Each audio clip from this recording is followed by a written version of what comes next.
আসসালামু আলাইকুম। আজ আমি এই মাছটা রান্না করব, ভাবা মাছ।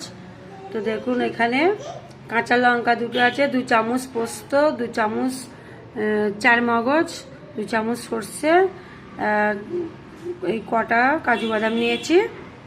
তো এখানে মাছ নিয়েছি, রুই মাছ। তো এখানে নুন দিয়ে দিচ্ছি আর হলুদ দিয়ে দিচ্ছি, দিয়ে এটা মেখে 10 মিনিট রেখে দেবো। আর এইটা পিষে নেব।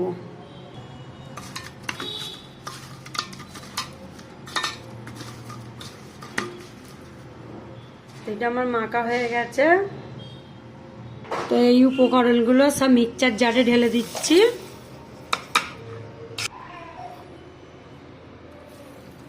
অল্প একটু পানি দিয়ে দিয়েছি।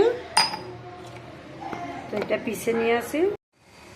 মাছগুলো এখানে বিচ্ছে দিয়েছি, এটা পিষে নিয়েছি। এখানে রসুনটা দিয়ে দিচ্ছি। রসুনটা মিক্সচার জারে দিতে ভুলে গিয়েছিলাম, তো আমি এইটা দিয়ে দিচ্ছি। তো এই পেস্টটা আমি এখানে দিয়ে দিয়েছি। তো অল্প একটু টক দই দিয়ে দিচ্ছি।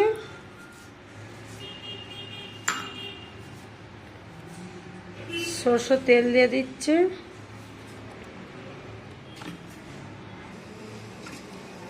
তো নুনটা হাফ চামচ দিয়ে দিচ্ছি, দিয়ে এটা মেখে নেব।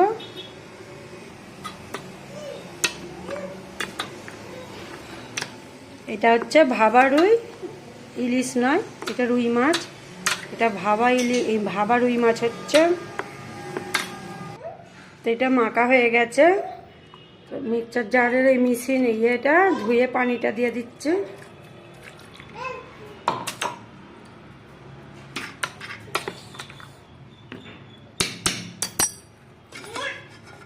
এই লঙ্কাগুলো, কাঁচা লঙ্কাগুলো দিয়ে দিচ্ছি ওপরে। আবারও একটু তেল দিয়ে দিচ্ছি, সরষের তেল অল্প করে।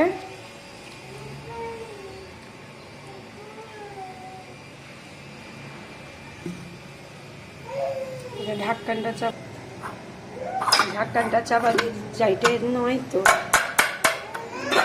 সরি। তো এইটা ঢাক্কান, আমি ভুলে ওইটা দিয়ে দিয়েছিলাম, অন্যটা ওটা দিয়েছি। এখানে কড়াই পানি দিয়েছি, একটা স্ট্যান্ড বসে দিয়েছি, দেখতে পাচ্ছেন। তার উপরে আমি এইটা বসে দিয়েছি। গ্যাসটা ধরে জ্বাইলে দেবো, গ্যাসটার ওপরে ঢাক্কান চাপা দেবো। এই মাছটা ভাবা হবে। তো রুই মাছটা ভাবানো হয়ে গেছে, এটা খুলে দেখি। কড়া থেকে নামিয়ে নিয়েছি। এই যে দেখুন কত সুন্দর হয়েছে।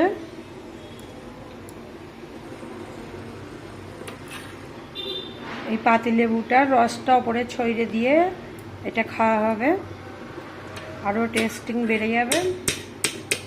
আপনাদের কেমন লাগলো দেখে সাবস্ক্রাইব, কমেন্ট, লাইক করবেন।